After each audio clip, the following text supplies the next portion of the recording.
Dear colleagues, a very good afternoon. Welcome you all to the NEP-PDP batch 5।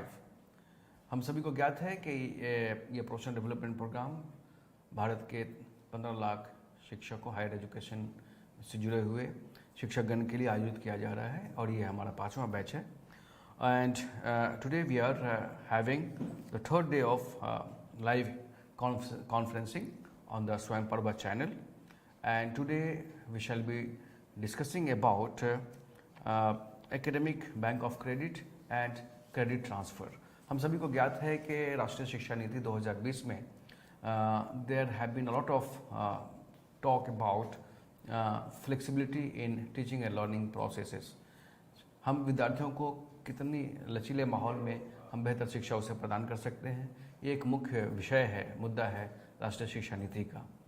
और जब flexibility की बात करते हैं तो वहीं पे राष्ट्रीय शिक्षा नीति ने एक बहुत ही महत्वाकांक्षी योजना की प्रस्तुति की है, प्रपोजल रखा है जो हम कर सकते हैं, एजुकेशन इंस्टीट्यूशन कर सकते हैं, that is academic bank of credit. कैसे उसको क्रिएट किया जा सकता है, क्या इश्यूज हो सकते हैं, इन तमाम मुद्दों पर आज आपके साथ रूबरू होंगे प्रोफेसर सुदीप रंजन झा। इससे पहले कि प्रोफेसर झा अपने व्याख्यान को शुरू करें, it is my fortunate to introduce him. Professor Jha has joined IGNOU in 1990, and since then he has been contributing in the field of his specialized area, that is physics, and apart from that he has been contributing a lot towards curriculum design and development, not only in the ODL system but in the conventional mode of education as well. Beside integration of technology, especially communication technologies in the teaching learning process, he has been contributing a lot. Moreover, he has been interacting with higher education institution teachers through this NEP-PDP, and previously he has also हमारे शिक्षक साथी हैं उनसे जुड़े हैं पिछले कई sessions में, लाइव कॉन्फ्रेंसिंग सेशन में, इसी प्लेटफॉर्म पे NEP-PDP के इस प्लेटफॉर्म पे। उसके अलावा प्रोफेसर झा जो अथॉरिटीज़ हैं, डिफरेंट बॉडीज़ हैं, हायर बॉडीज़ हैं यूनिवर्सिटी के, वहाँ पे इन्होंने अपना योगदान दिया है, खासतौर से IGNOU में बोर्ड ऑफ मैनेजमेंट के सदस्य रहे हैं। इसके अलावा जो विभिन्न विद्यापीठ है IGNOU के अंदर, उसमें सर का लगातार कंट्रीब्यूशन रहा है। और इन शब्दों के साथ मैं ये सेशन सर के हवाले करूँगा, और फिर जैसा कि एक पैटर्न आपको पता है कि लगभग 30-35 मिनट सर का व्याख्यान होगा। उसके बाद हम इसी सेशन में आपके जो प्रश्न होंगे, आपके जो क्वेरीज होंगी, उसको हम लोग दूसरे हिस्से में उसको हम डिस्कस करेंगे। Sir, thank you very much Dr. Ali for your kind words, and good afternoon to all our colleagues. I know that this program, this short-term program regarding making the teaching community aware of the salient features of New Education Policy 2020 is a program dedicated for teachers across the country from school and college and university systems. So we all are colleagues, and today's session is supposed to be a live interactive session. So whatever I am going to present in the coming 30 to 35 minutes is already there in the course material, which is part of this short-term training program, as well as large volume of video programs on different thematic topics have also been placed as a part and parcel of the courseware for this program. So I'm sure that you must have had time to go through the relevant units as well as the video programs, which is a further exposition of what is there in the study material in the respect of NEP 2020. So I will keep my presentation a little brief and try to wind up whatever I have to say by way of elaboration on the topic which is on your screen right now. I'm going to talk a bit about academic bank of credits and the credit transfer. These two aspects are the new features which is being envisaged in the NEP 2020 to be part and parcel of higher education system across the country. And myself and Dr. Ali being from Indira Gandhi National Open University, for us the notion of credit and credit transfer is not something very new. I think I will not be very much off the mark if I say that IGNOU is probably the first university which has introduced the concept of credit in all its program, not only undergraduate and postgraduate programs, but all programs starting from certificate level right up to research degree program. So for us it is a bit familiar concept. Of course the academic bank of credit is a new concept to which our university is also gearing up to be part and parcel of this new initiative, which is essentially meant for the benefit of learners with respect to their mobility from one institution to another or from one region of the country to another. And in some restricted sense, it also facilitates international mobility. So I will request you that please, if you have gone through the content in the course material of the program and if you had occasion to see the video programs, and if you have certain queries, issues you would like to discuss, kindly send your questions, comments in the this Swayam Prabhat chat box or discussion forum. We will take it up in the latter half of today's 1 hour presentation. So let me begin with what is the notion of academic bank of credit, and I have structured my presentation into these two broad categories. Academic bank of credits, we will talk a little bit about what is the notion of credit, then what NEP says that the entire higher education scenario in the country needs to have courses which are credit based, creditized so to say. And as a teacher, you will be more interested from the application point of view that the courses and programs to which you are associated in your respective institution, how one goes about assigning credits to different courses you are teaching in your undergraduate and postgraduate programs. So I will briefly touch upon that also. Then I will take up the issue of credit transfer, that once we are done with the notion of credit and creditization of different courses and programs in higher education system, then we'll see that what is this idea of credit transfer and how it's going to help students at large, so that their studies can continue without any restriction of space and time. So that is the whole idea. So this is the structure of my presentation. Let me first begin with the new idea, which is the credit. What does credit means? If you go through this NEP 2020 document, it's a lovely document in the sense that it is very precise and brief. It's not a typical voluminous policy document which normally we come across. It is a brief document of hardly 63 pages when it is bilingual. So if you the entire spectrum of education is covered in 63 pages or so, and if you confine your interest to higher education, it's hardly 20-25 pages. So I will request all of you that while you do this program and training program, awareness program, please find time to read this document. It's a very brief and there are many things which are said between the lines. Not everything is written explicitly, but intent you can get once you read the document and see what is the intent of the document. That will make you, more appreciative of the intention of this document, and then that will naturally motivate you to do your bit in implementing it in your institution wherever you are working.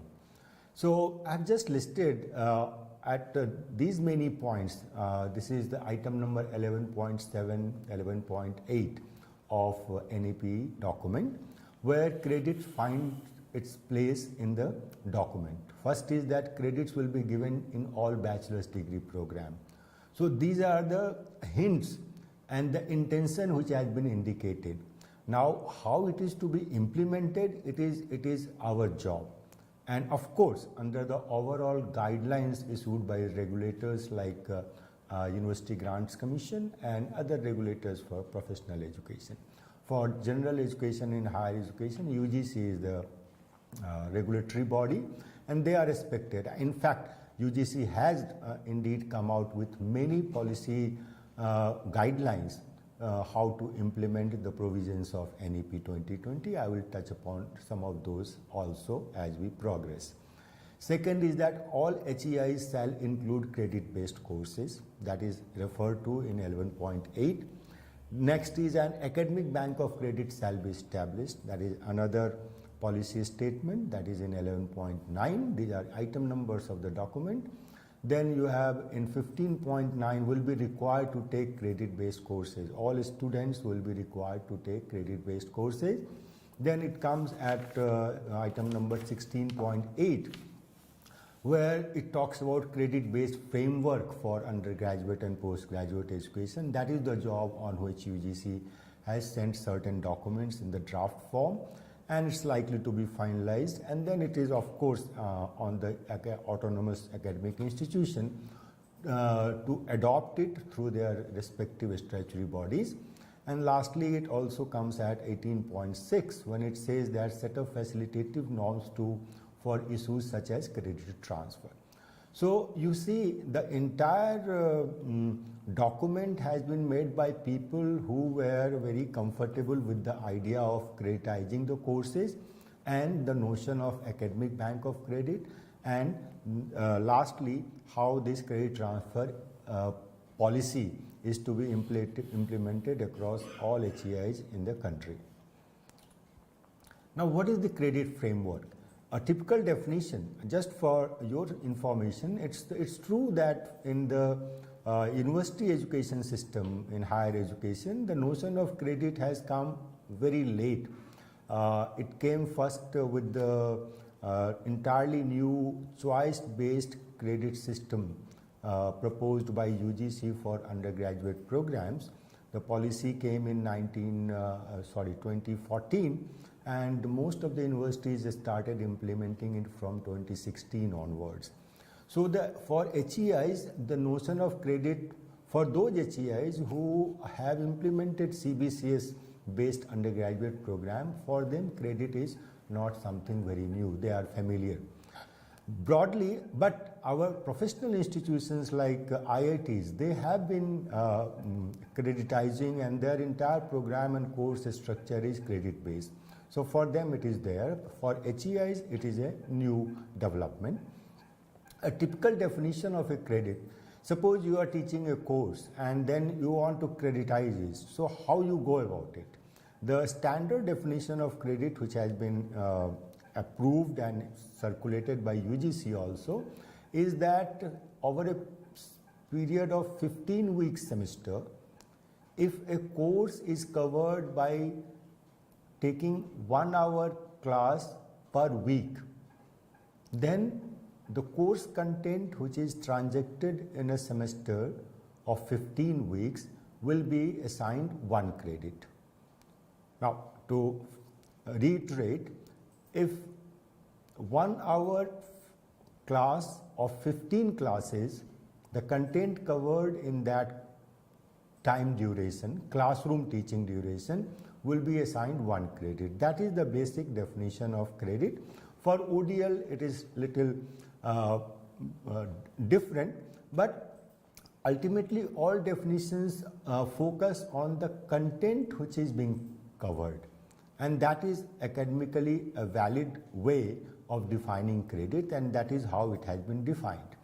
Now, to further implement, you may remember that NEP also talks of credit-based framework, right? So UGC has come out with document which has been under discussion and many drafts have been circulated, and tentatively the broad consensus which is emerging is that at undergraduate and postgraduate level, in one semester, a student is supposed to complete courses worth 18 to 20 credits, right?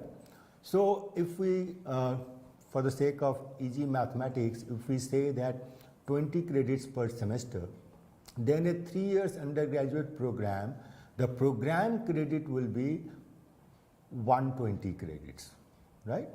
So that is how it is. Now, as a teacher, you have to back calculate. It is not that you get fixated with this credit notion and from where these 18-20 credits will come. I will come to that later on, how you can take up the exercise of creditizing your courses, which is part and parcel of your undergraduate and postgraduate programs. Now, to further facilitate implementation of NEP 2020 recommendation of credit-based framework for undergraduate and postgraduate program, there is another document from UGC which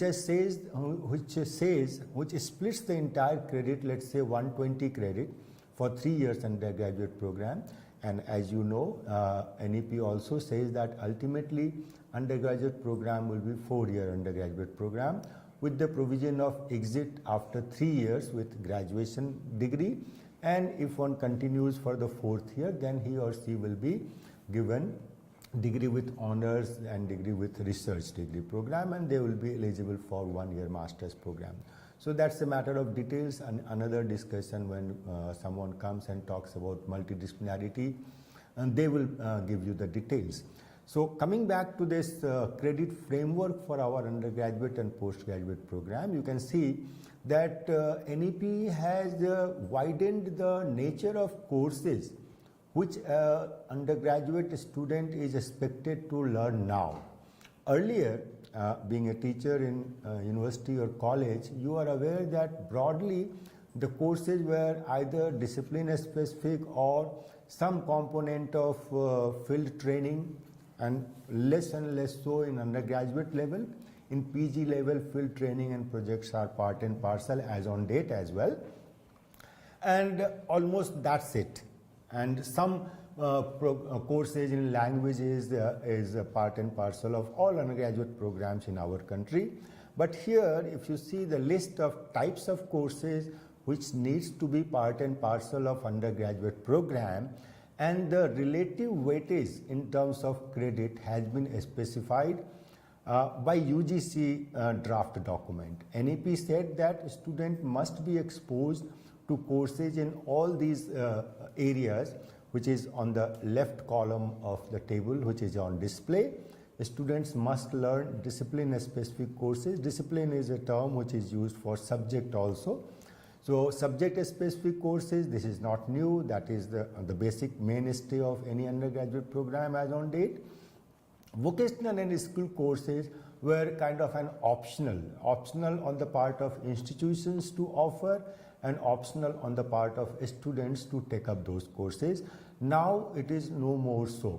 Now students have to necessarily take courses worth 16 credit or so. Don't get fixated with the numbers. The idea is that there is no escape from incorporating these types of courses in your undergraduate program structure. The credits may vary, but you just cannot, it can't remain an option to the higher education institution as well as to students whether to take any of these type of courses or not. It is a must. Similarly, they have come out with a very innovative idea of life skill courses, the third row of the table which is on display, environmental studies, value-based courses and global citizenship education. So these are the areas in which in total again 16 credits worth of courses students have to do over the period of 6 semesters, which is 3 years for undergraduate program. Then Another component is made mandatory for all undergraduate program is either field projects or internship or apprenticeship, depending upon the nature of the program or choice of courses students are taking, whether they are pursuing BA, BCom or BSc or Bachelor in Social Work or Tourism, and large number of new areas have come in which undergraduate and postgraduate programs are being offered. So all those programs need to have one of these components which will have been given, which has been given substantial credit, that is worth around 20 credits. So if you see the total, and the fourth year is, of course, these are the research project is supposed to be part and parcel in the fourth year if one is pursuing 4-year undergraduate program. So let us confine our discussion to 3 years undergraduate program to keep things simple. So if you see the overall credit weightage for the entire 120 credit undergraduate program, almost 50% has gone to discipline specific courses, subject based courses, and 40 to 50% component has been devoted to new areas, that is vocational and skill courses, life skill and environmental studies, value based courses, and field project internship and apprenticeship. So this is the completely new conceptualization of the structure of undergraduate program, which has to be conceived and implemented in terms of by assigning credit to different courses of the program. Now, coming back to the actual job of a teacher, I'm considering you what we do in IGNOU when we have to assign credits to a course. What do we do, right? So as I said that the basic definition is 51 credit course is 1 hour classroom teaching per week for a 15-week long semester, that will be assigned 1 credit. And how do we decide whether it is worth 1 credit or 2 credit or 3 credit? The ultimate touchstone is the content or the syllabus of a course decides its credits. So now I think your job and as a teacher is simpler. You have a syllabus which is already, which is a must for any program, and since these programs are running since long, so you have a syllabus of a course, and you sit down and see that how many credits you can assign to this content of the course you are teaching, whether it is worth 2 credits or 4 credits or 6 credits or 8 credits. That is the job of a teacher, and they have to do it sitting together in a group and taking a call that how much time it will take to transact in a face-to-face classroom teaching situation. Now once you have decided, as on date every program, whether it is undergraduate or postgraduate, has certain number of courses. In some universities courses are called programs, and course papers are called courses. So I am using the terminology which IGNOU is using. In some universities academic programs are called courses and courses are called papers, right? So it's not that difficult. So you know how many papers there are in your undergraduate program, and once you have assigned the credits to each of your papers or courses, then sum total of all those courses and papers which are compulsory and which are electives but necessary to take.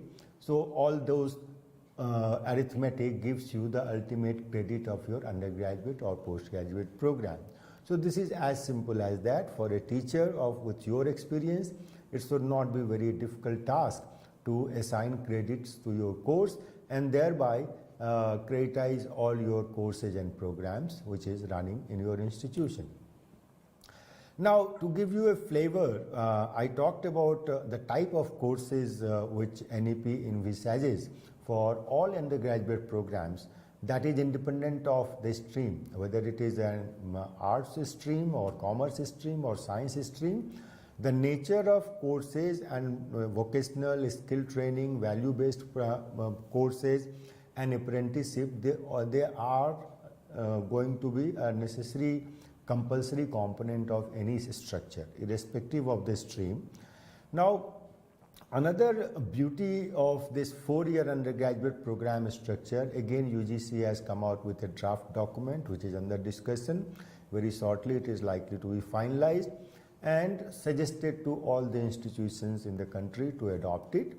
You can see that the whole idea is that in the first 3 semesters, give students courses from a variety of areas. For example, apart from the discipline courses, whether it is science, arts or commerce, they should be exposed to courses from, let's say, natural sciences, social sciences, humanities, mathematical and computational thinking and analysis, creative expressions and vocational education, etc. in the first 3 semesters.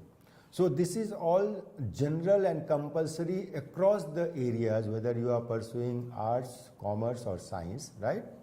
Of course, the discipline courses will vary.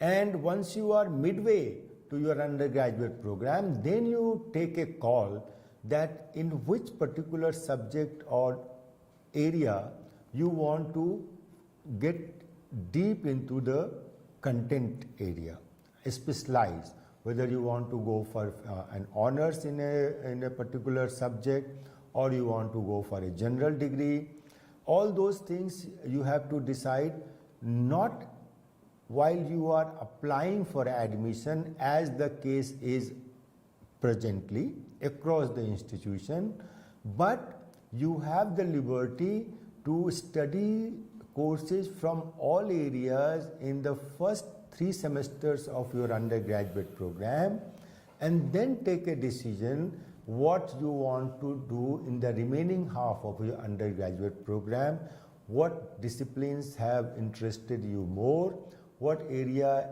is you feel that you should study further, and that decision you can take once you have been exposed to some basic courses across a variety of disciplines, and then that is a very lovely freedom of flexibility, so to say, if you consider from the standpoint of a student that I don't have to take a decision whether I want to pursue science or arts or commerce. Even within arts, whether I want to pursue history honors or sociology honors, or I just want simple BA. All these decisions I have to take when I am applying for undergraduate program. That is the situation now. From this situation, the situation which has been proposed by UGC based on NEP 2020 is much better. Let me study something, some basic courses of higher level.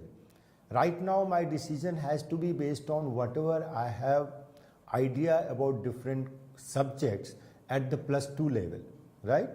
But in this new structure, I will have some idea of undergraduate level courses from a variety of subjects, and then I can decide for myself that what area I want to specialize, whether I want to specialize at all. So that's the flexibility of new 4-year undergraduate program structure, and it applies to even if you exit at 3 years, it applies to that. So first 3 semesters, no specialization. It's a general umbrella kind of a thing. Of course, you have to take a call whether you want to pursue arts or commerce or science. That broad decision you have to take. But within that, you have a lot of flexibility to take a call once you have done 3 semesters. That is almost 50% of your 3-year undergraduate program. Then the remaining 3 semesters, as you can see, in 4th, 5th, 6th semester, if you have decided to go for a deeper study of any subject, then you have to take sufficient number of courses in chosen discipline or interdisciplinary area.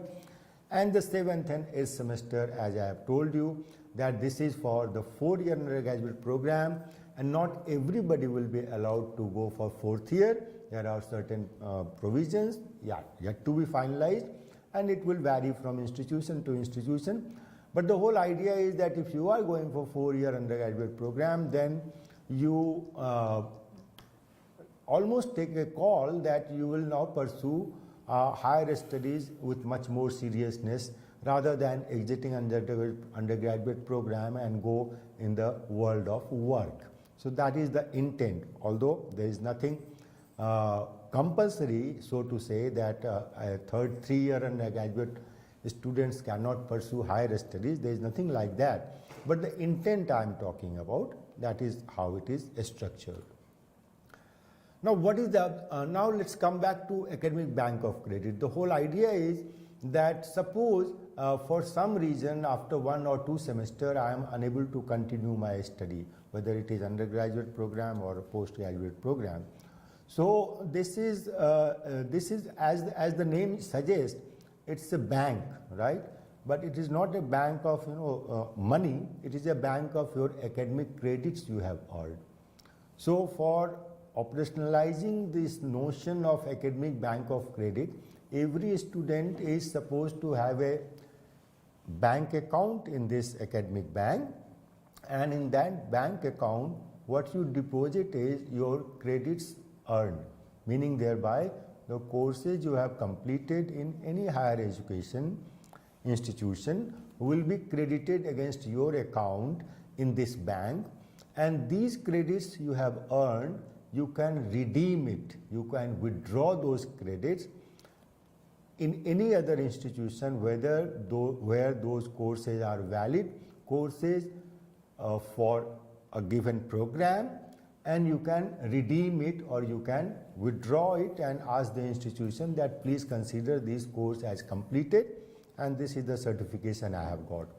So you become completely free in terms of institution. Where you have earned those credits, that is not important. Only rider is, of course, the institution must be a recognized institution by UGC, and there are certain matter of details. But the idea is this, that you can be very mobile from one higher education institution to another. You can discontinue your studies and come back and restart your studies, and at that time when you restarting your studies for any program, you can say that this much credit or this much courses you have done, therefore you need not take readmission afresh and do all the courses once again. So that will facilitate, as I have listed, in credit transfer as well as multiple entry and exit. Multiple entry exit is what I am talking about right now, that you can discontinue, come back again and continue, and you can exit after 3 years, get a graduation degree. You can exit after 1 year, you will get a certificate for UG program.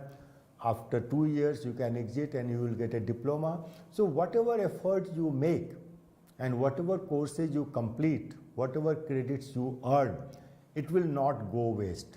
Of course, there has to be a minimum, whether it has to be at least you must do 1 year courses to get a certificate. So this is what all these things are possible when this academic bank of credit is operationalized at the national level. And further your knowledge, I think you must have been told earlier also, the Ministry of Education, Government of India in collaboration with UGC, they have already made a national portal for academic bank of credit.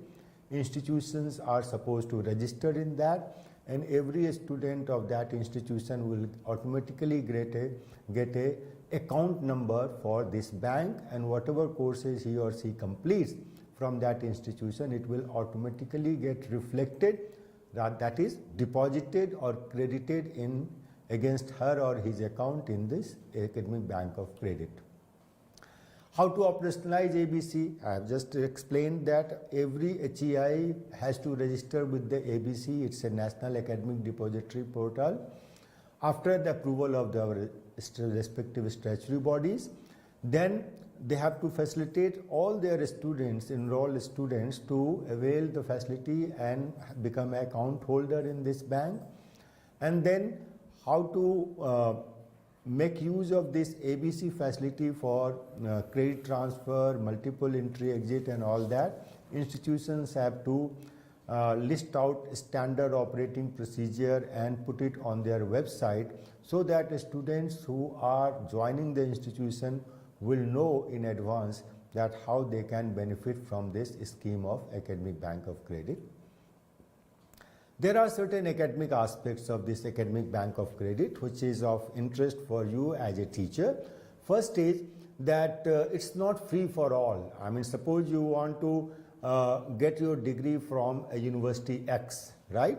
So this academic bank of credit guidelines issued by UGC says that if you want to get degree from university X, then you must do minimum of 50% credits of that program from the university X.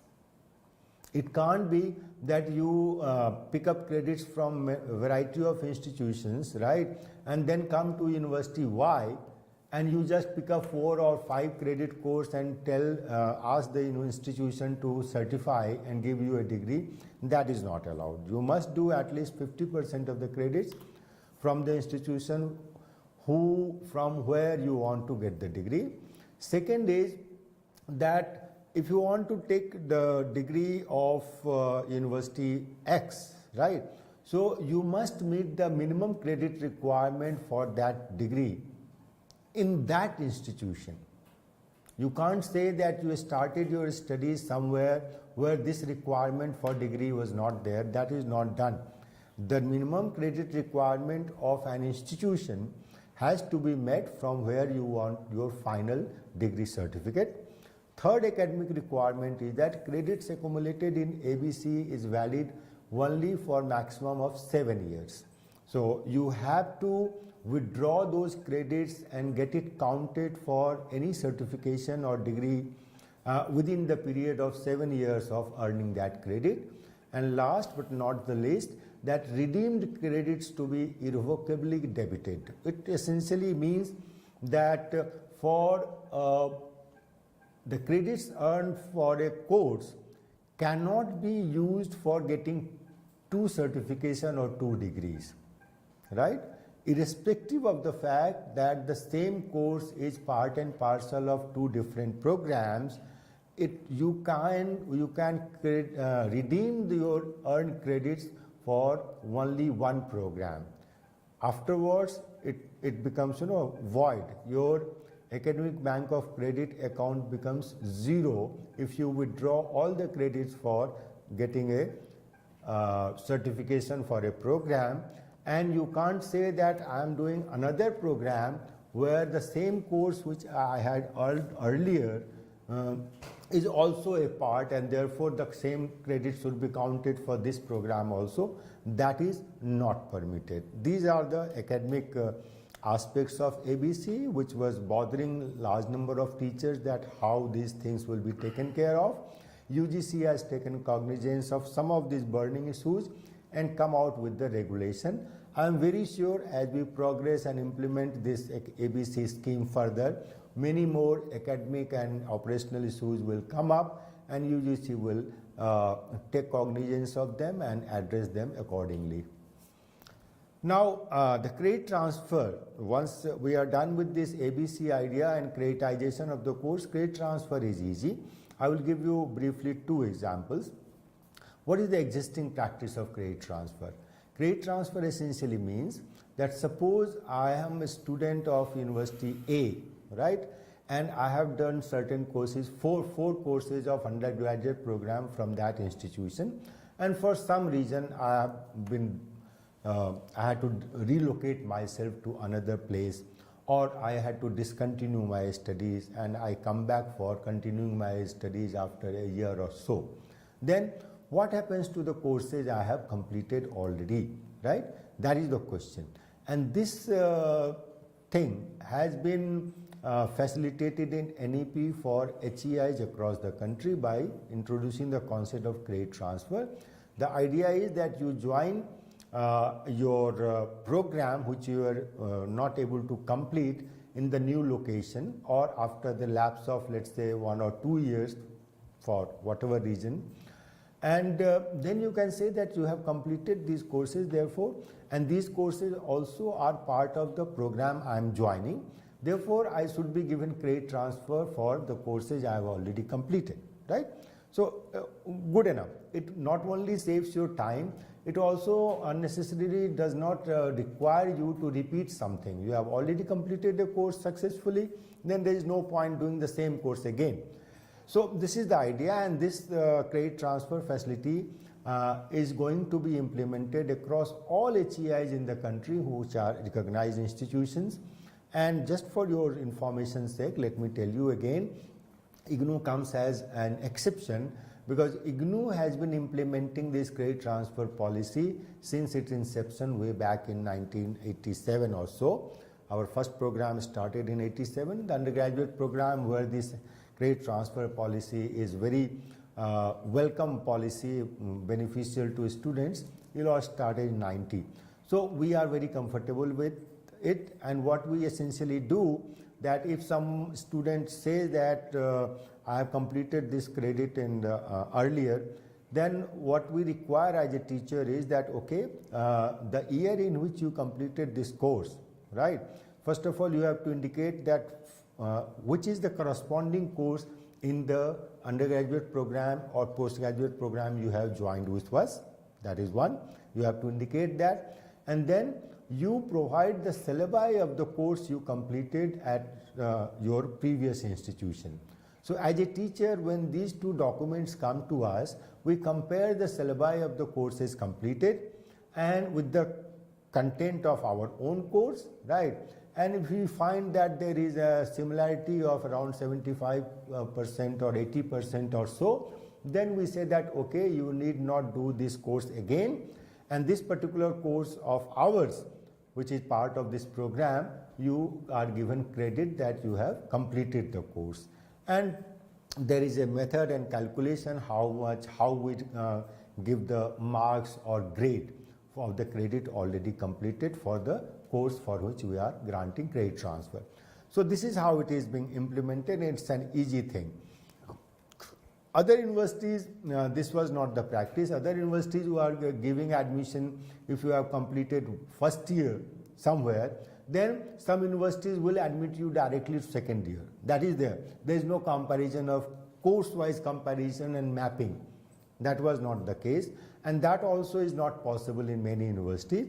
So it was a very restrictive thing, and all the effort the students make in completing the courses of a program, and for some unfortunate reason or so, she or he could not complete the program, then all efforts in completing the part of the program, the courses of the program, goes in vain. But with this notion of credit transfer, if it is implemented across HEIs, the efforts of the student will not go in vain. They will benefit by the effort they have made in completing the course.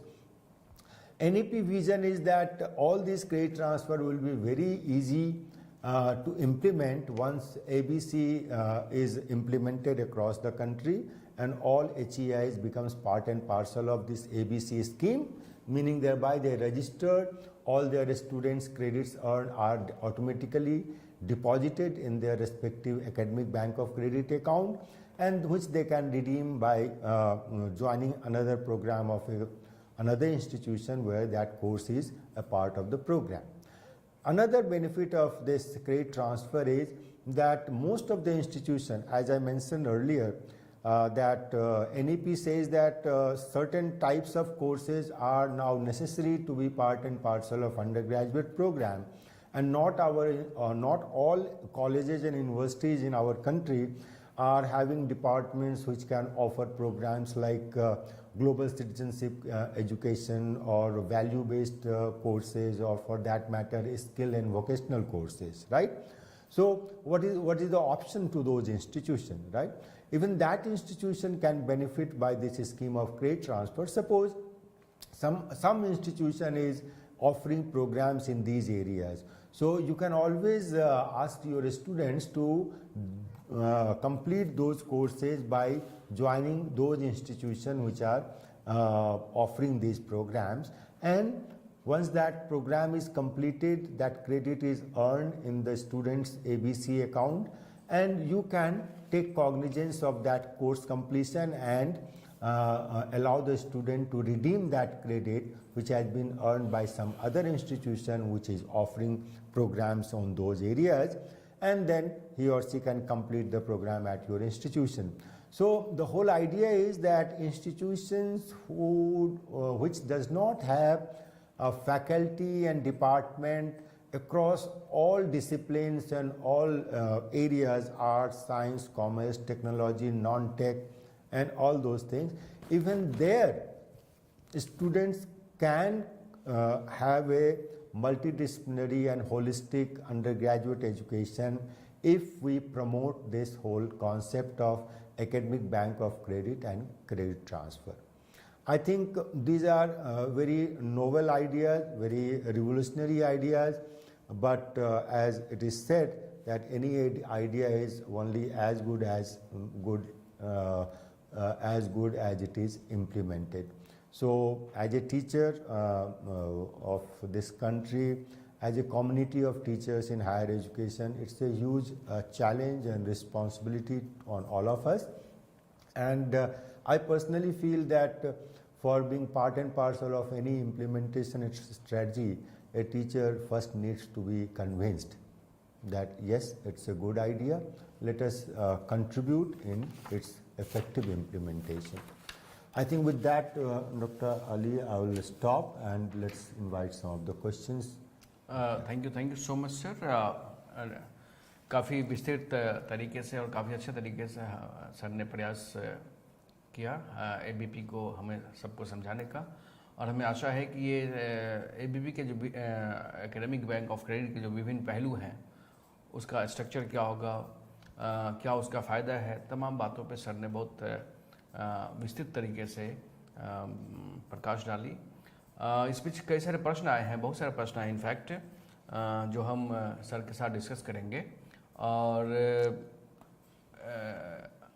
आपसे आग्रह है कि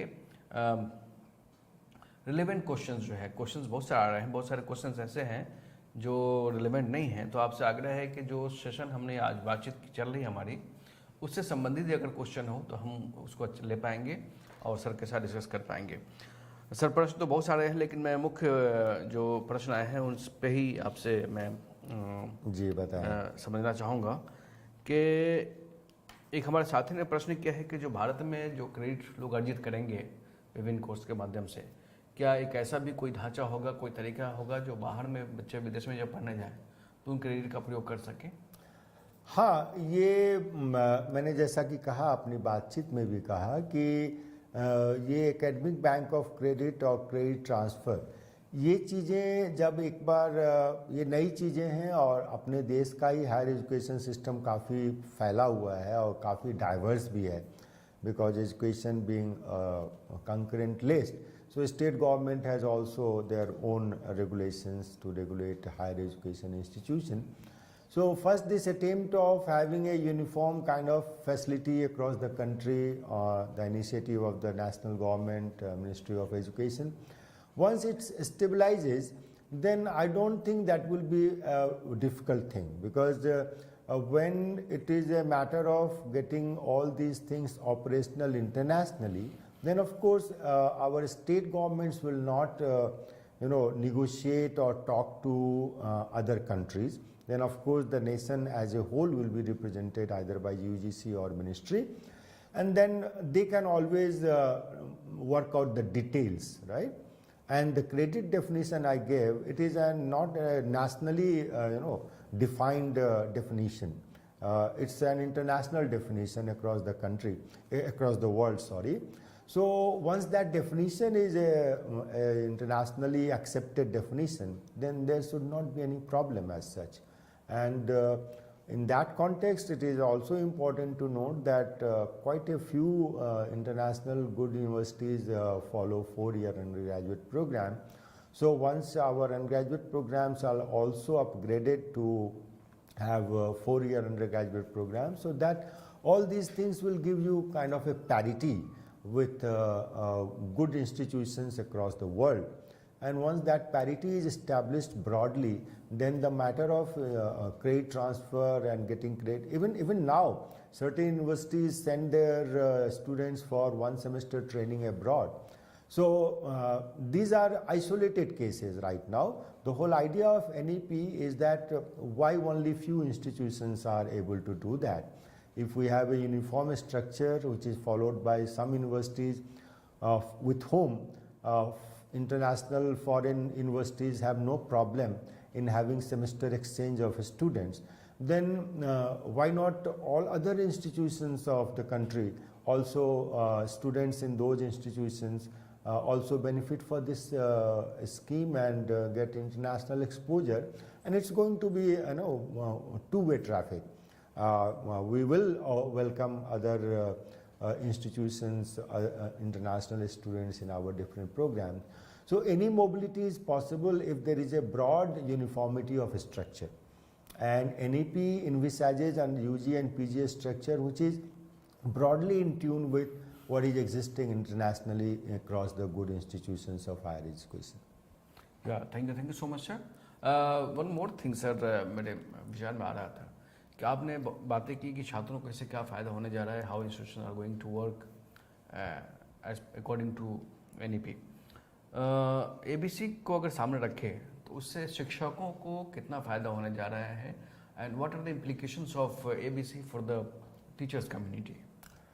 teaching community के लिए इससे देखिए फ़ायदा इस सेंस में है कि अब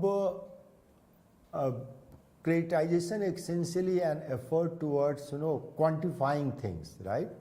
तो quantification of the course content is basic idea of creditizing your courses, right? So this will lead to many other things, right? For example, often what I remember is that it can help you determine your workload, that how much credit a teacher is supposed to take care of in a semester, or overall workload of a teacher. That is one. And this creditization also makes a course as an independent entity, right? So even if it is not a part and parcel of a program, that credit and the completeness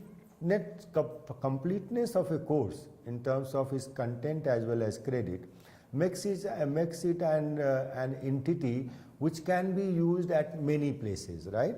So a teacher becomes solely responsible for a course which is worth this much credit. An entire gamut of its teaching, learning and curriculum design is left to the teacher concerned. Of course, we always talk to our peers whenever we take any important decisions about a curriculum of a course or its teaching, learning.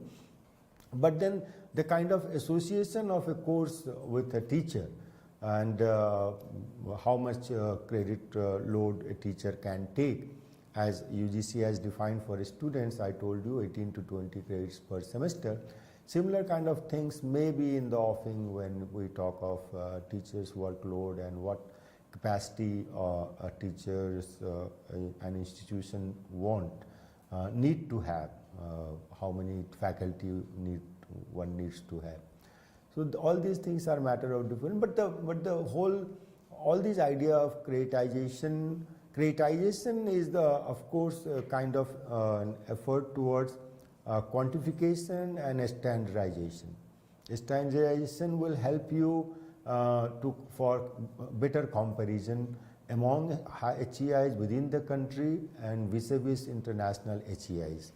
So that kind of standardization helps you compare, and that will facilitate mobility, international mobility as well. And quantification, of course, is another aspect of creditization. But essentially, credit transfer and ABC is aimed to benefit students more than teachers. Teachers' job is to work towards it, see to it that their courses are compatible with creditization, credit framework, and their institutions are part and parcel of ABC scheme. And all these things are to be done by teachers, because all these involve academic considerations. So that is our job. But the ultimate beneficiary of all these new ideas are going to be students, of course. एक बहुत ही important question आ रहा है sir, हमारे एक साथी ने पूछा है. वो कह रहे हैं कि बहुत सारे हायर एजुकेशन इंस्टीट्यूशन जो हैं ऑलरेडी CBSE के थ्रू काम कर रहे हैं, चॉइस बेस्ड क्रेडिट सिस्टम का चल रहा है. तो जब ABC जब वो अप्लाई अडॉप्ट करेंगे तो उन दोनों को इंटीग्रेट करना कितना मुश्किल होगा, या उन दोनों में आधारभूत जो है फ़र्क क्या है, ABC choice based credit system और इंटीग्रेशन उसका जब होगा तो किस तरह की समस्याएं आ सकती हैं या कैसे किया जाए उसको? देखिए, ABC का नोशन जो है उसमें किस तरह का अंडर ग्रेजुएट प्रोग्राम आपके यहाँ चल रहा है वो उससे इंडिपेंडेंट है, right.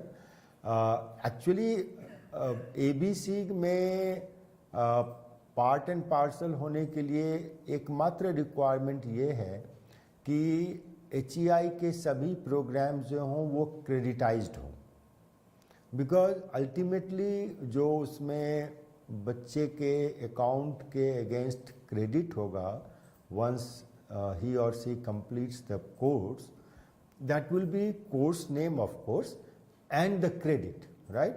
So whether it is a CBCS based credit system, for example, large number of HEIs have not adopted CBCS scheme for their postgraduate program, but their postgraduate programs are creditized, right? So CBCS based undergraduate program is not a precondition for an HEI to join academic bank of credit. That is an important thing to note. Secondly, regarding choice based credit system, I personally think I may be little off, but not very off the mark. We have around 1,000 plus universities in our country, and not more than 400 to 500 institutions, universities have adopted the CBCS scheme. So it's not that the entire higher education system in the country has switched to choice-based credit system in the intervening 6-7 years. It's not so. But that is so therefore it's not a precondition. Choice-based credit system, the benefit is that even NEP, if you read the NEP document carefully, you will see that it is saying that as we have proposed a variety of new components to be made part and parcel of any undergraduate program.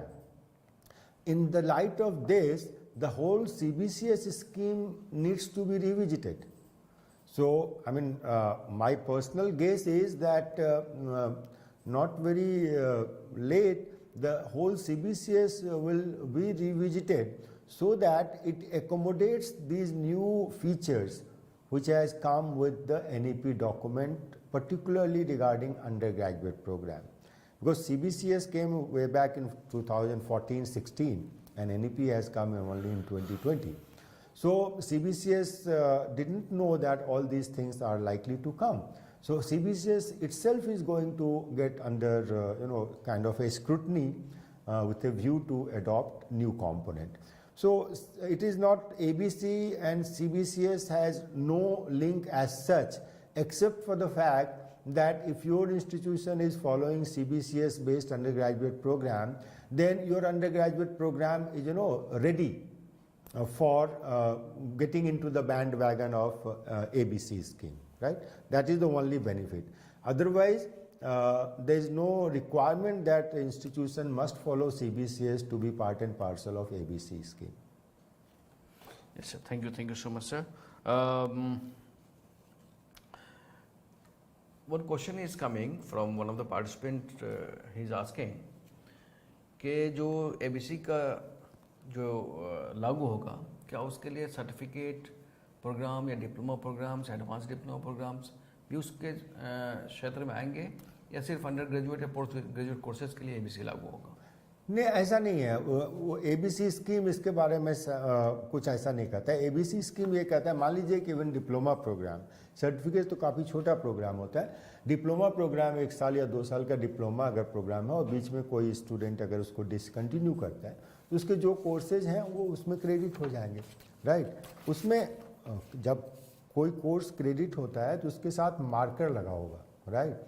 ये course जो student ने किया है HEI से, वो course किस level का course था, वो सर्टिफिकेट प्रोग्राम का पार्ट था, डिप्लोमा प्रोग्राम का पार्ट था, अंडर ग्रेजुएट प्रोग्राम का पार्ट था या पोस्ट ग्रेजुएट प्रोग्राम का पार्ट था, that marker will be there with each course, and that course that course can be redeemed at the same level, right? You can't say that you have done a course, similar sounding course, right, worth some credit at certificate level in some HEI, and it won't be very advisable academically, although ABC document is not very explicit about it, but academically it is not hold that you redeem a certificate level course for your postgraduate program. That will not be possible, and that should not be possible, as a teacher is saying. So it's not that it's only for undergraduate and postgraduate programs. और एक समय सीमा को लेकर के कई सारे questions आए हैं। जैसे कि मैं समझ पाया सर आपके लेक्चर से कि 7 सालों तक जो क्रेडिट अर्न करेंगे 7 वर्षों तक वो वैलिड रहेगा, उसको रिडीम कर सकते हैं। जी जी, अभी के डॉक्यूमेंट में, ये तो पॉलिसी डॉक्यूमेंट में 7 साल की जो बात है वो तो लिखी हुई है, इसीलिए मैंने आपको बताया, I am very sure about it. लेकिन अभी उसकी जो लाइफ है, जो भी आप क्रेडिट अर्न करते हैं, उसका सेल्फ लाइफ, उसके पीछे एकेडमिक आर्गूमेंट ये है डॉक्टर अली कि नॉर्मली 7 साल में जो है विषय में काफ़ी परिवर्तन आ जाते हैं और यूनिवर्सिटीज़ जो हैं अपने कोर्स और करिकुलम को रिवाइज कर देते हैं, तो उसी एंगल से इसको 7 साल रखा गया। और एक सर एक समस्या ये आ रही है कि हमारे जो साथी हैं वो डिस्कस कर रहे हैं यहाँ चैट बॉक्स में कि प्रोफेशनल और नॉन प्रोफेशनल प्रोग्राम्स और कोर्सेज होंगे। कोई अगर नॉन प्रोफेशनल में है, अगर वो प्रोफेशनल में जाना चाहता है, या प्रोफेशनल में कोई नॉन प्रोफेशनल में जाना चाहता है, तो जो प्रावधान होंगे एबीसी के, देखिए उसमें बहुत ज़्यादा अभी क्लैरिटी नहीं है। मैं केवल इतना कहना चाहूँगा, वो शायद मेरे ही स्लाइड से आपने क्लू लिया होगा, जहाँ मैंने कहा था कि ये एबीसी और credit transfer will integrate tech and non tech. That is, let me be very clear about it. See, the professional programs, or for that matter any program which is run under any regulator, for example teacher education is run under NCT, right, engineering education and management is run by AICT, so उनके जो programme है जो वो regulate करते हैं, उसमें ये सब फ्लेक्सिबिलिटी नहीं होगी कि आपने जो है कुछ क्रेडिट्स ले लिए और फाइनली आप जाके कहीं ज्वाइन कर लें और आप कहें कि मुझे आप बीएड की डिग्री दो और ये डिग्री दो। नहीं, उन रेगुलेटर्स ने तो बहुत शुरू से ही अपना बना रखा है, and now it is for them to take a call that what flexibility they want to give to student community in the view of NEP. NEP also is not in favor of completely making everything free for all. This is in a very limited domain of UGC, which is general higher education at undergraduate and postgraduate level, right? Of course, suppose a course in computer science you want to do, as I said that mathematical analysis and computation is going to be a compulsory component. Now not all arts colleges will have faculty who can teach these courses, but engineering colleges, these are part and parcel of their any BTech program. So that flexibility has been allowed, that you can earn that credit from any professional institution which runs their program under any regulator. But ABC will have no problem to give credit for those courses which are available there. That much flexibility is given here. But using this facility, you can't say that you started with a general degree and then finally you earn credits in engineering from other institution, and then you say that now give me BTech degree or MBBS degree or BEd and MEd degree. So that will not be possible. I mean, the programs, professional programs which are under regulators, they will remain guided by the provisions of the regulation provided for those programs. But this flexibility you can pick up. Similarly, they can also pick up certain courses, value-based courses or environmental education courses. So if professional degrees are in favor of incorporating these components in their BTech program, then they will also be happy to pick up those courses rather than setting up departments of value education and environmental science in their colleges for a one course or two course. So that kind of flexibility is there, but it can't be stressed beyond a point where you devalue and demean the professional degree and its credibility across the country and across the world. जैसा कि sir ने बताया और एक संबंधित प्रश्न भी आ रहे हैं कि किस प्लेटफॉर्म पे क्रेडिट का जो है एकुमुलेशन होगा, कहाँ पे इसके रिकॉर्ड्स रखे जाएंगे? ये तो एक digital platform already that is in place. आप मिनिस्ट्री ऑफ एजुकेशन के साइट पे जाएं और यूजीसी के साइट पे भी लिंक होगा. तो now that is open. HEIs are welcome to register themselves in this academic national repository which is operating academic bank of credit. Please find time to visit that website, and it's very self-explanatory and self-contained. They have given complete SOP that what is the eligibility for HEIs, what is the process of getting registered, how they can take their students on board this ABC scheme. All those details are there. So it is a digital platform operationalized by ministry in association with AICT, UGC and all. So it's available. You can find it either in the Ministry of Education, Government of India platform, or in the UGC platform. They must have a link for that. जी, और इसके साथ ही हमारा आज का जो live counselling session है उसका समय समाप्ति की तरफ हम लोग बढ़ रहे हैं. ऑलमोस्ट ख़त्म हो चुका है. लेकिन जाते जाते आप लोगों की तरफ से, मैं अपनी तरफ से सर का बहुत बहुत शुक्रिया अदा करता हूं. और साथ साथ साथियों, ये हमें समझने की ज़रूरत है कि नेशनल एजुकेशन पॉलिसी की घोषणा भी हुई है, काम करना उस पर शुरू हुआ है. अभी इम्प्लीमेंटेशन की तरफ हम इदारे बढ़ रहे हैं, इंस्टीट्यूशन बढ़ रहे हैं. बहुत सारे इश्यूज़ हैं, अभी भी उस पर हम डॉक्यूमेंट्स आ रहे हैं gradually. It's work in progress. But we as a community of teachers have to be aware of what's going to happen and be ready for our contribution which is expected. जी. Right. तो ABC भी एक बहुत ही महत्वपूर्ण मुद्दा है जिसमें बहुत सारी चीज़ें अभी आने को हैं, आएंगी. लेकिन एज अ शिक्षक, जैसा सर कह रहे थे और कह रहे हैं कि हमें चीज़ों को समझने की और उसको अपने इदारों में, अपने एजुकेशन इंस्टीट्यूशंस में उसको इम्प्लीमेंट करने की तरफ हमें बढ़ना है. तो जाते जाते एक और घोषणा मैं कर दूं कि अभी जस्ट ये लाइव सेशन ख़त्म होने के बाद रिकॉर्डेड वीडियो का 2 रिकॉर्डेड वीडियो आपके लिए चलाए जाएंगे. पहला रिकॉर्डेड वीडियो जिसका टॉपिक होगा an overview of NEP ADP, जिस पे professor Nageshwar Rao, vice chancellor IGNOU, इनका व्याख्यान है, वो चलाया जाएगा 4:15 पे.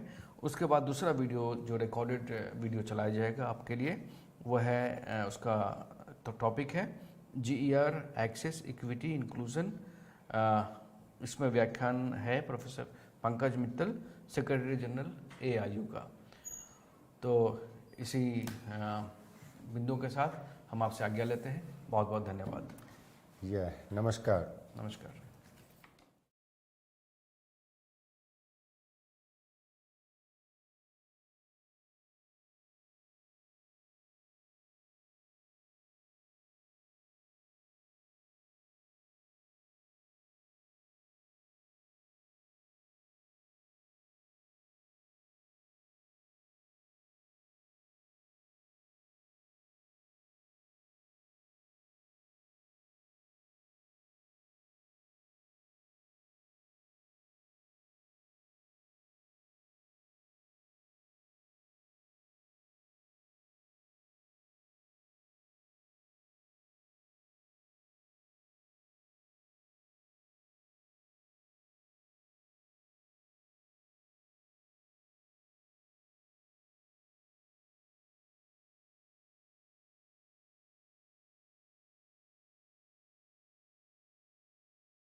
राष्ट्रीय शिक्षा नीति 2020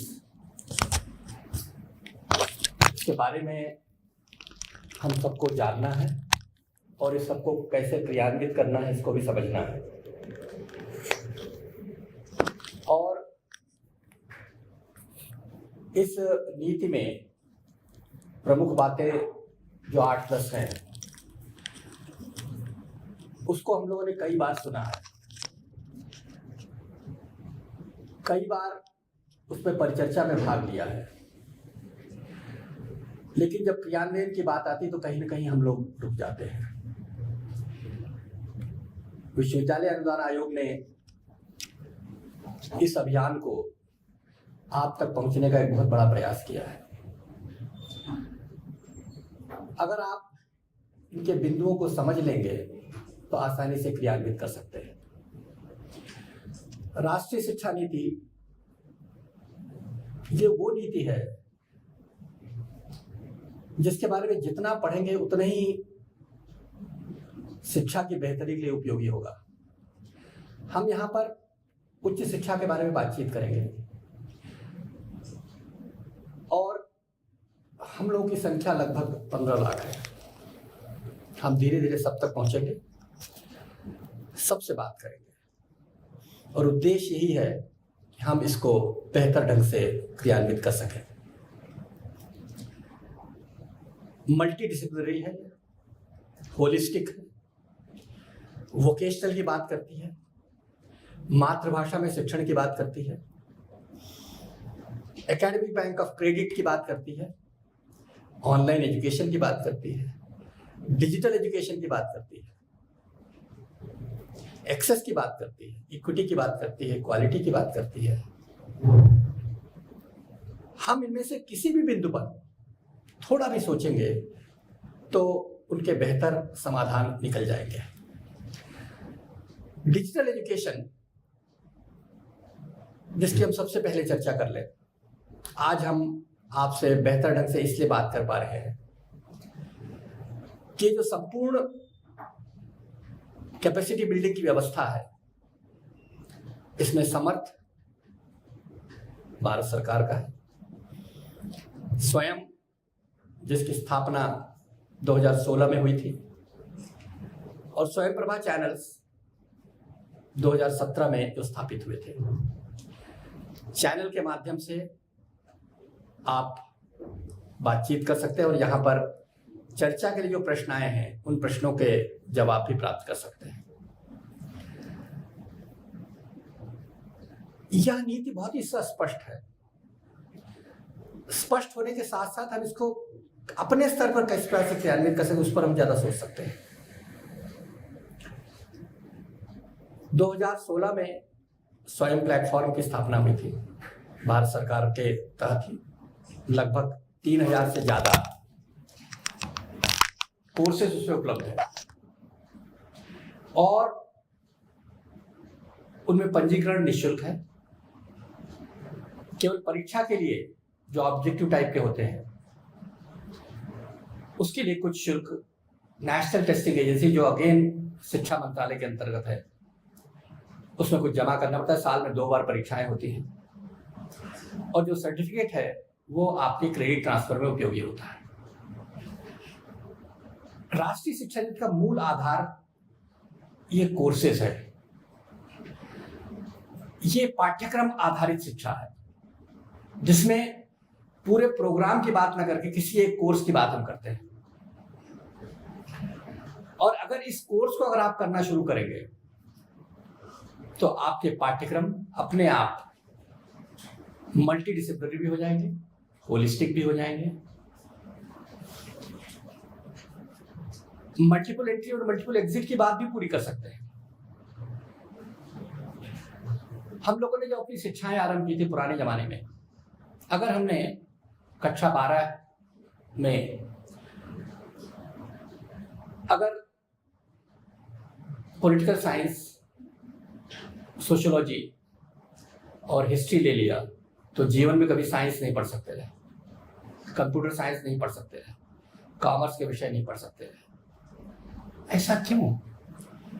ज्ञान तो सब तक पहुंचना चाहिए और यही बात राष्ट्रीय शिक्षा नीति कहती है कि हम किसी एक कोर्स को, किसी 2 कोर्सेज को जो हमारे मूल विषय से संबंधित नहीं है, उससे हम जुड़ सकते हैं। इसीलिए अभी हाल ही में यूजीसी ने 2 डिग्रियों की भी व्यवस्था कर रखी है। हम साइंस के हैं तो हम आर्ट्स की डिग्री ले सकते हैं, हम आर्ट्स के हैं तो साइंस की डिग्री ले सकते हैं, कॉमर्स की डिग्री ले सकते हैं, बीसीए की डिग्री ले सकते हैं। ये जो बंधन थे पहले डिसिप्लिन्स के, उन बंधनों को खत्म करने का प्रयास किया गया है। उससे कई लाभ हैं, हम उस पर बाद में चर्चा करेंगे। लेकिन डिजिटल जो इंटरवेंशन है, ये जो स्वयं का, ये निःशुल्क आपको सुविधा देता है। 2,75,00,000 लोगों ने अब तक इसमें पंजीयन करा रखा है, जिसमें पाठ्य सामग्री उपलब्ध है, वीडियोज उपलब्ध है, डिस्कशन फोरम उपलब्ध है और परीक्षा भी होती है। 4 क्वाड्रेंट अप्रोच जिसको कहते हैं। हम केवल पहला काम ये करना शुरू कर दें अपने छात्रों से कि आप उन 3,000 साढ़े 3,000 जो पाठ्यक्रम हैं, उन पाठ्यक्रमों में पंजीयन कराएं निःशुल्क, जो उनकी इच्छा। आप वहां रोकिए नहीं।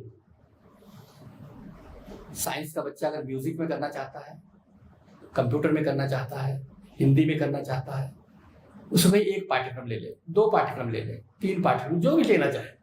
अपने आप आपका मल्टी डिसिप्लिनरी फोकस हो जाएगा। आप अपने यहाँ अगर इस व्यवस्था को कर सकते हैं तो करिए, नहीं कर सकते तो कोई बात नहीं।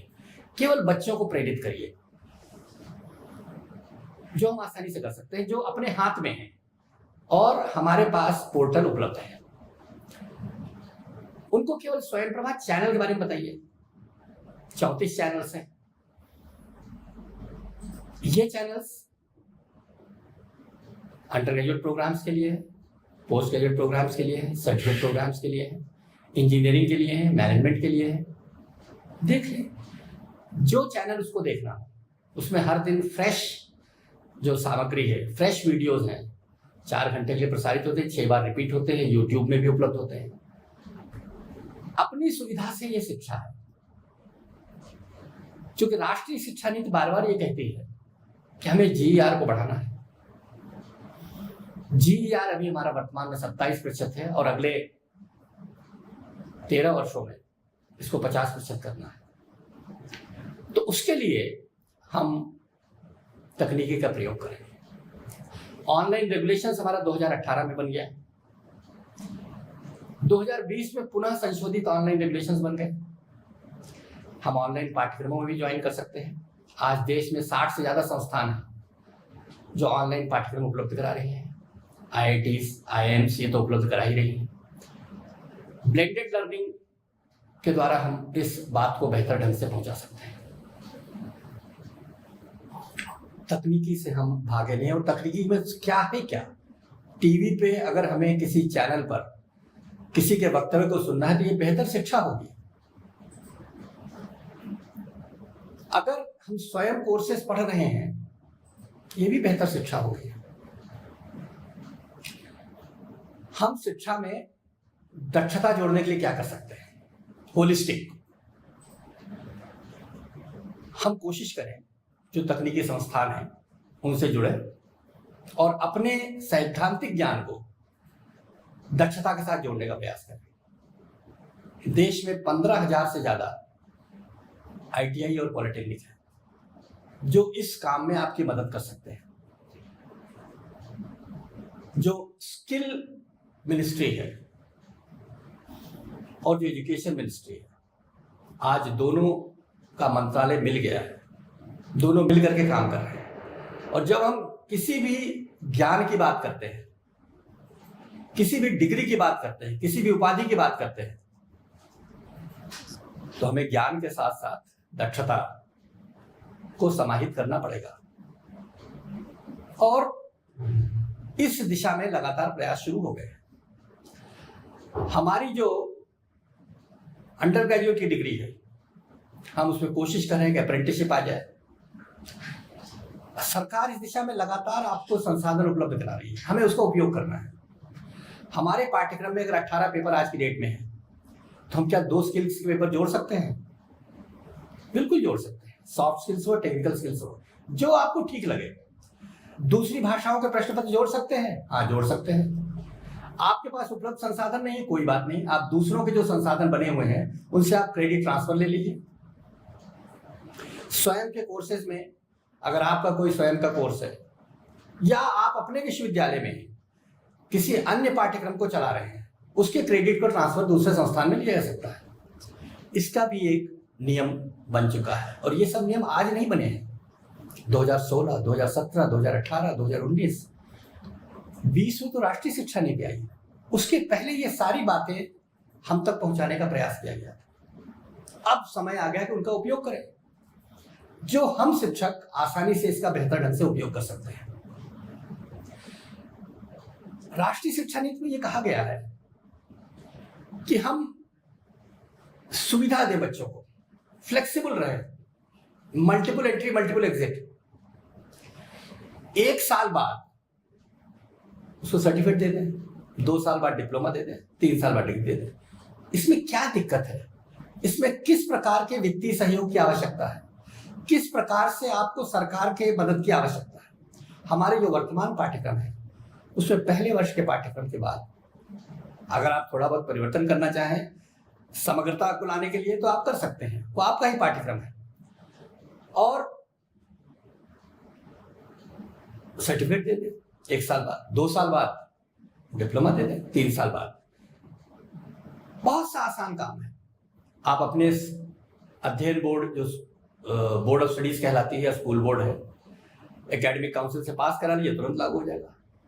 इसमें कौन सी ऐसी तकनीकी बात है जिसमें हम चिंतन कर रहे हैं? और जब वो लौट के आता है 2 साल बाद, 3 साल बाद, तो उसको आप दूसरे वर्ष में प्रवेश कर दे सकते हैं।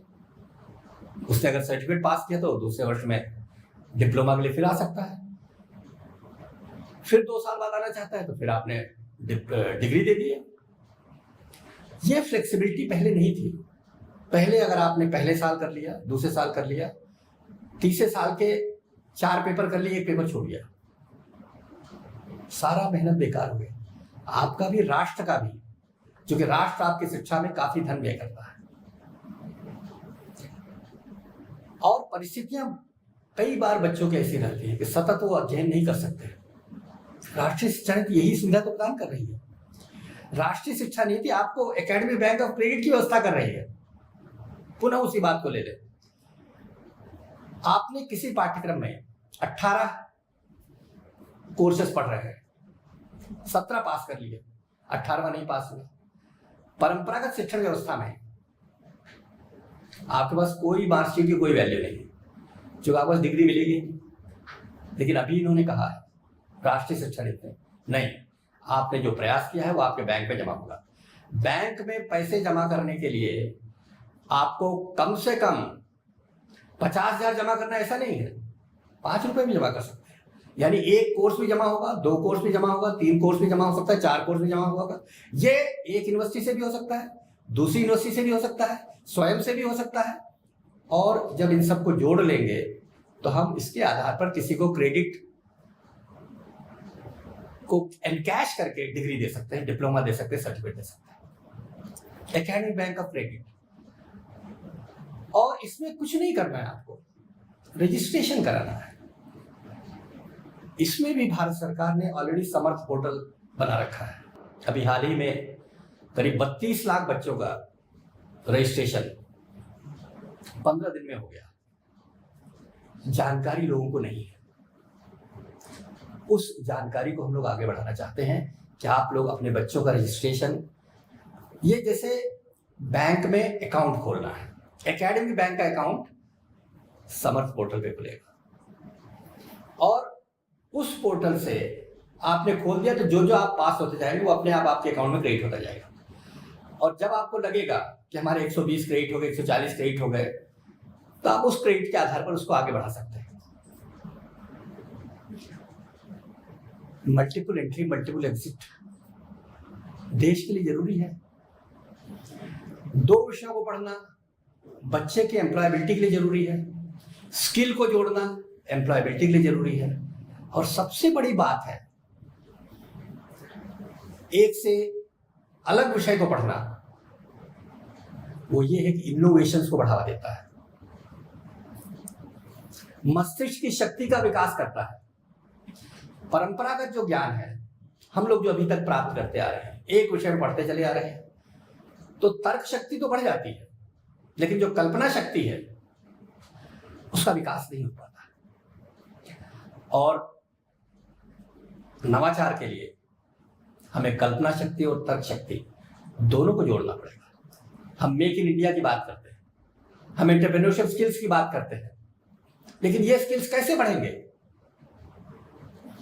अगर हम अपने मस्तिष्क की शक्ति को बढ़ाएं। मस्तिष्क के दोनों ही जो शक्तियां हैं, कल्पना की हो, तर्क की, दोनों को मिला के आगे बढ़ाएं, हमारा इनोवेशन सक्सेसफुल होगा।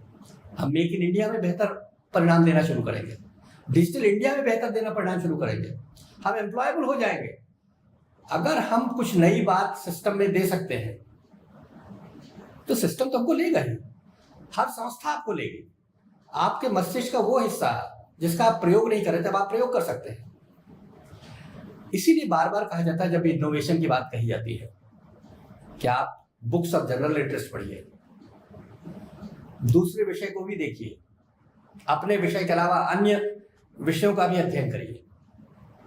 ये सब संभव है और उससे मस्तिष्क की शक्ति का विकास होगा और देश उन्नति के पथ पर अग्रसर होगा। ये इसके लिए कोई अलग से खर्च की आवश्यकता नहीं है, केवल बच्चों को बताना है।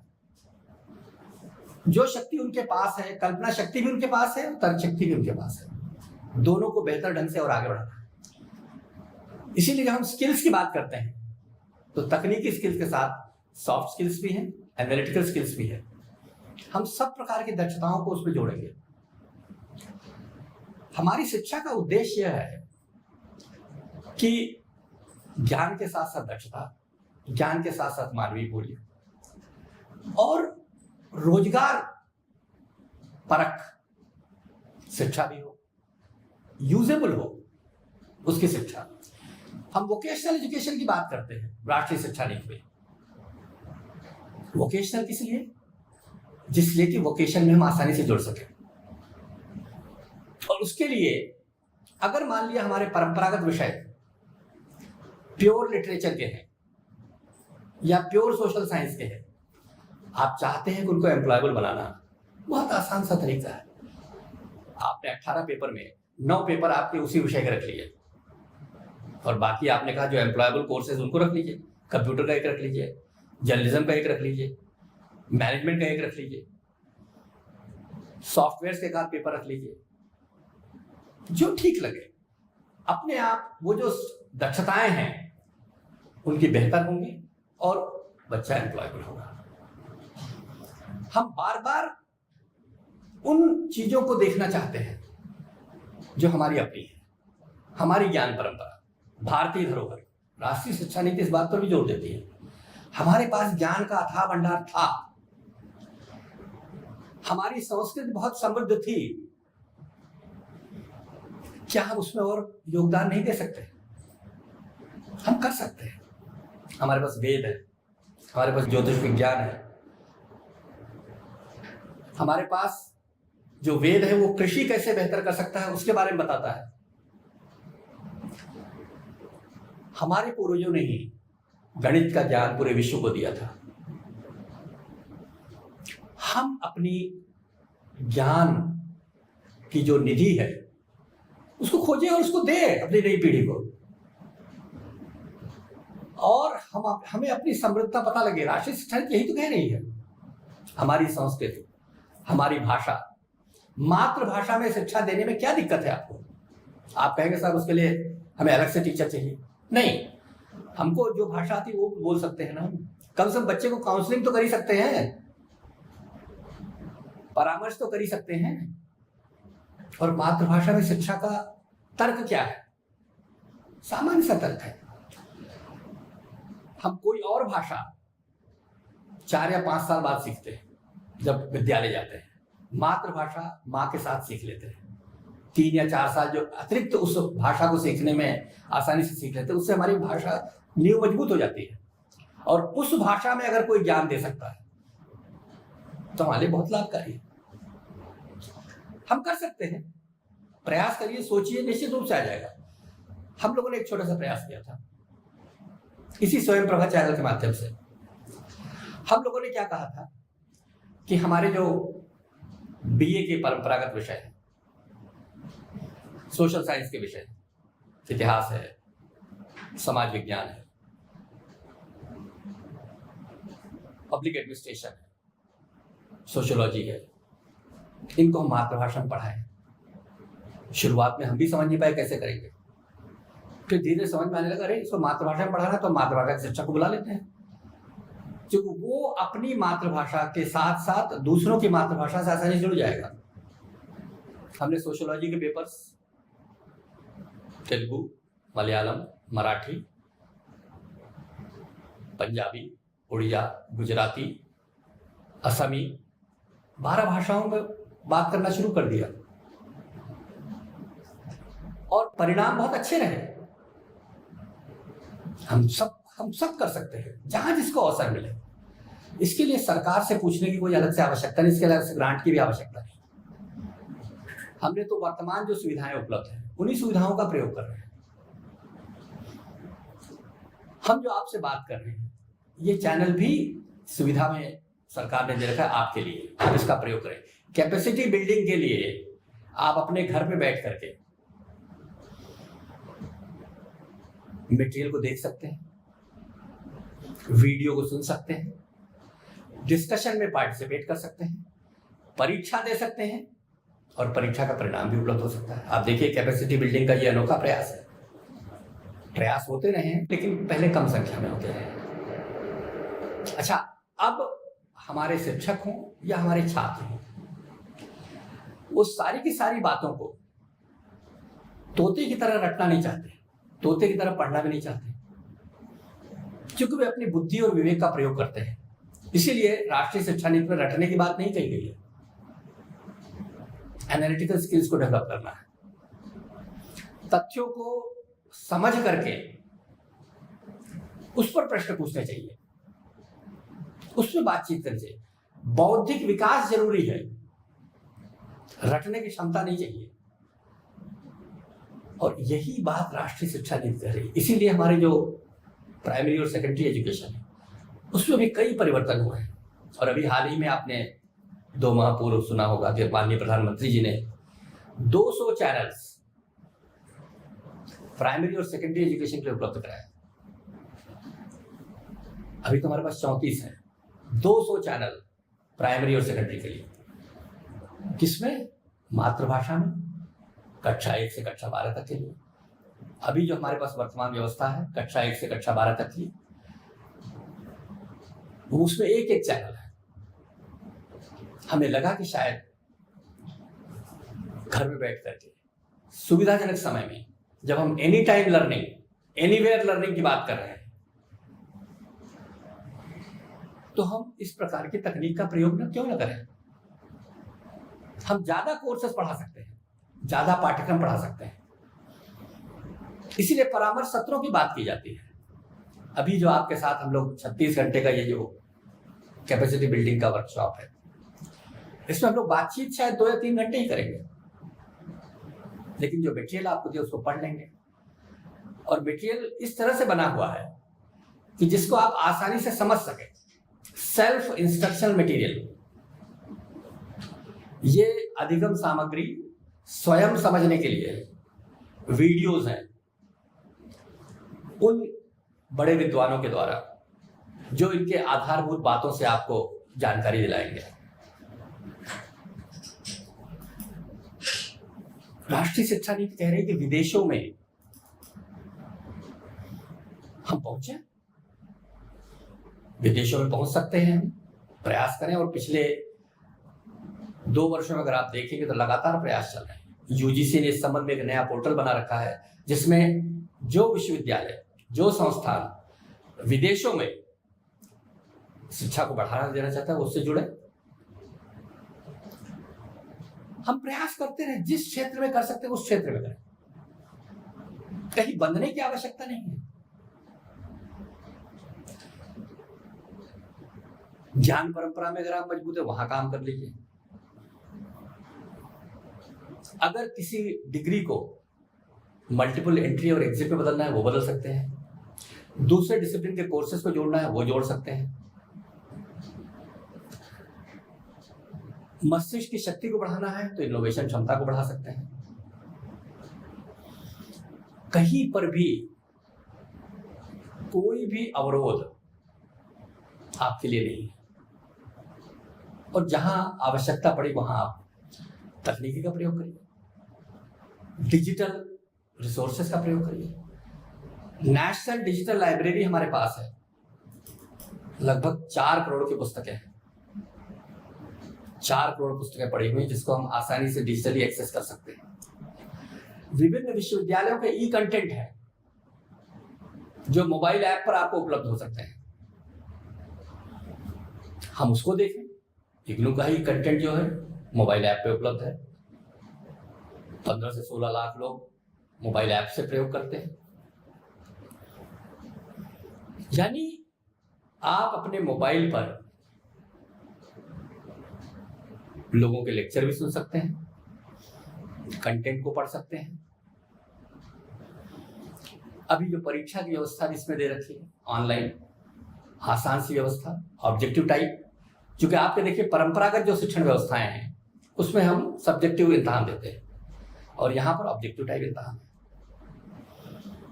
दोनों में आपको पारंगत होना है। अदरवाइज क्या करते हैं हम लोग, परंपरागत शिक्षा के द्वारा डिग्री प्राप्त करने के बाद हम पूरा कोचिंग इंस्टीट्यूट पे जाते हैं और सीखने का प्रयास करते हैं कि हम ऑब्जेक्टिव टाइप के प्रश्नों का कैसे उत्तर जवाब दें। शिक्षण व्यवस्था के साथ ये भी क्षमता बढ़ानी है हमें। इसीलिए बार बार राष्ट्रीय शिक्षा नीति कहते रटना नहीं है, हमको समझना है, हमारी जिज्ञासाओं को शांत करना है। ये जो संपूर्ण शिक्षण व्यवस्था है इसको हम इसके किसी भी बिंदु से जोड़ने का प्रयास करें। इंस्टीट्यूशनल डेवलपमेंट प्लान आपको बनाना है, बना लीजिए। परिवर्तनशील होगा, डायनेमिक होगा। एनईपी सेल बनाना है, एनईपी सेल बना लीजिए। और जो मल्टी डिसिप्लिन फोकस के लिए है कि कोर्स आधारित, ये शब्द आपके दिमाग में हमेशा होना चाहिए। पाठ्यक्रम आधारित नहीं, कोर्स आधारित। 18 कोर्स पास नहीं कर पाया, 17 पास कर पाया, 16 पास कर पाया, उस मेहनत को भी हमें क्रेडिट देना है। और जब भी वो बाद में कभी आएगा, रेगुलेशंस बन चुके हैं, उसमें लगातार सुधार होते रहेंगे। लेकिन हमारे मस्तिष्क में ये बात आनी चाहिए। कोरोना के दौरान एडेक्स और कर्सेरा जो पाश्चात्य देशों की संस्थानें थी वो भारत में आई थी केवल इसी बात को बताने के लिए, जबकि हमारे यहाँ 2017 से ही 16 से ही स्वयं कोर्सेज चल रहे थे। और बहुत से विश्वविद्यालय कोर्स आधारित, केवल एक कोर्स, कंप्यूटर का एक बेसिक कोर्स हमें पढ़ना है, हम पढ़ लेते हैं, हम रजिस्टर हो सकते हैं। क्या हम शिक्षक, छात्रों की बात छोड़े, हम शिक्षक एक बार स्वयं कोर्स में हम लोग खुद ही पंजीकृत हो जाए, क्योंकि निःशुल्क है, उसका फायदा उठाए। क्योंकि वहां पर 4 क्वाड्रेंट अप्रोच मतलब है कि मटेरियल उपलब्ध है, वीडियोज उपलब्ध है, डिस्कशन फोरम उपलब्ध है और परीक्षा। हम ज्ञान तो बढ़ाएं अपना, हम अपने आप को मल्टीडिसिप्लिनरी भी कर सकते हैं और बच्चों को प्रेरित कर सकते हैं। हमने जो संख्या बताई 2 करोड़ 75 लाख, छोटी मोटी संख्या नहीं है, बहुत बड़ी संख्या है। और हम लोग सब मिल करके अपने छात्रों को अगर आप जोड़ना शुरू करेंगे तो ये संख्या जो देश का रिसोर्सेज है ऑलरेडी उपलब्ध है हमारे पास, और 2017 से 16 से इसको बनाया गया है, लगातार इंप्रूवमेंट भी हो रहे हैं। इंजीनियरिंग के कोर्सेज हैं, मैनेजमेंट के कोर्सेज हैं, टेक्नोलॉजी के कोर्सेज हैं, सारे कोर्सेज को इसमें एक साथ शामिल करके रखा गया है। साल में 2 बार एडमिशन होते हैं। जुड़िए, आगे बढ़िए, सोचिए। अब समय आ गया है हमें उसको क्रियान्वित करने का। हम जान गए हैं क्या करना है। अब तो यूजीसी ने भी अधिकांश बिंदुओं पर अपने रेगुलेशंस दे रखे हैं, अपने गाइडलाइंस दे रखी है। हम उन गाइडलाइंस को देखें। आपके विश्वविद्यालय, आपके महाविद्यालय में जहां कहीं भी किसी को भी कोई बात लग रही हो, नहीं समझ रहे हो, खुद समझें, क्योंकि भाषा बहुत सरल है और इसको विदेश के कई संस्थान अपने यहाँ लागू करने का प्रयास कर रहे हैं। हम क्यों नहीं? अपने ज्ञान का, अपने तंत्र का हम स्वयं फायदा उठाएं। ये हमारी राष्ट्रीय शिक्षा नीति है। इसके परिणाम, सुखद परिणाम शीघ्र ही आएंगे। हम सब मिलकर के इस अभियान में एक साथ जुड़ें और किसी भी बिंदु पर जो आप कर सके करें और समझाने का भी प्रयास करें, लागू करें, दूसरों को बताएं। कहीं कोई दिक्कत नहीं आएगी। और सबके गाइडलाइंस अब आ चुके हैं यूजीसी से, उनको देख लें, उनको परीक्षण कर लें। अब करने का समय आ गया है। अवेयरनेस का नहीं है, इम्प्लीमेंटेशन का समय है।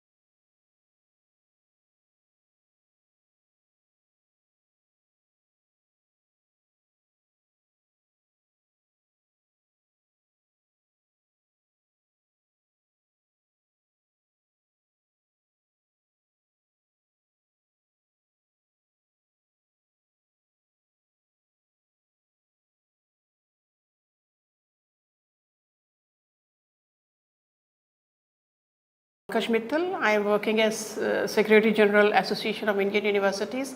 In fact, only the second women Secretary General of AIU in 97 years of its history. So today I will be speaking to you about access, equity and inclusion. As you all know that the National Education Policy, which has come after 34 years and is a very, very innovative, democratic and student-centric policy, it talks a lot about the access to higher education. And you would also know that the access means access which is measured through the gross enrollment ratio, that right now for our country is 27.1. That means, what does that mean? It means that out of 100 students in the age group of 18 to 23, only 27 students are enrolled in higher education. That looks bad because many of the developed countries have something like 67%, 71%, 75% at the gross enrollment ratio. And India, which is the second largest higher education system of the country, I mean, it is sometimes very surprising that we are the second largest higher education system of the country with more than 1,000 universities, more than 4 crore students, 15 lakh teachers and something like 45,000 colleges, is still very low in terms of gross enrollment ratio, which is only 27.1 right now. So the National Education Policy, it spoke a lot about access, means access to higher education. It also spoke a lot about equity. When I say equity, means access to higher education across, say, geographical boundaries, across various social groups, across various areas like rural, urban, or rich, poor, or SC, ST, or minorities, or means border hill area universities. So the access and equity go hand in hand. And the National Education Policy says that the access should be raised to something like 50% by 2035. That means that out of 100 students in the age group of 18 to 23, and why I take 18 to 23? Because that is a relevant age group in which the students are entering the higher education system. So the National Education Policy says that in the relevant age group of 18 to 23, by 2035, 50% of the students should be in the institutions of higher education. Now, how do we achieve it?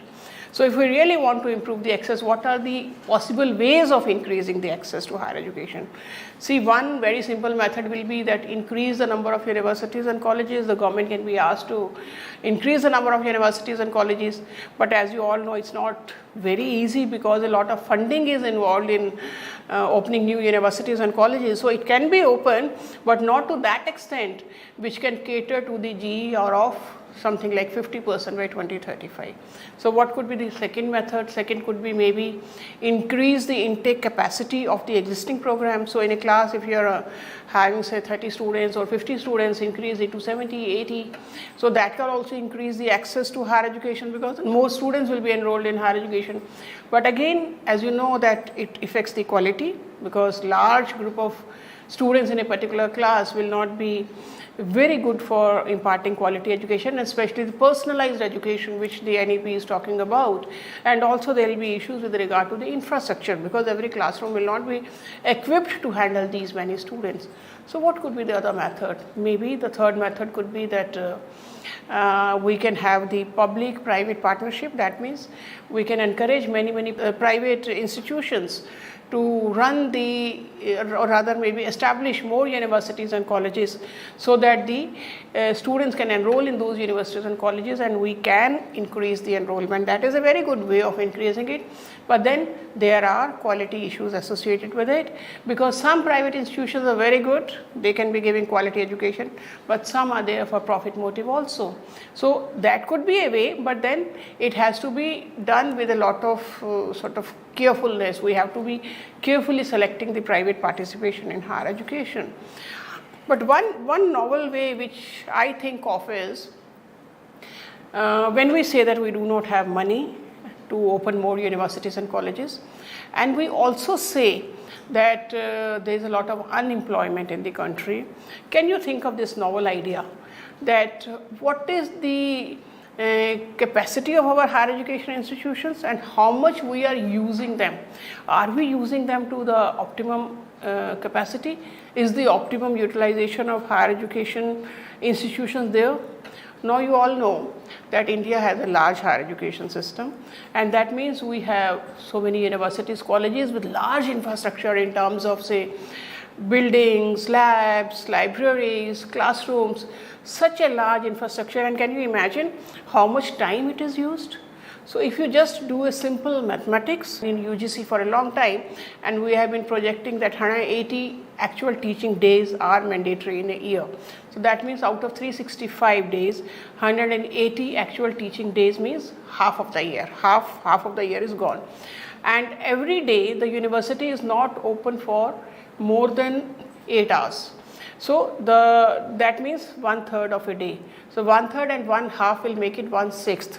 So that means whole of our infrastructure we are using only for 1/6 of the day.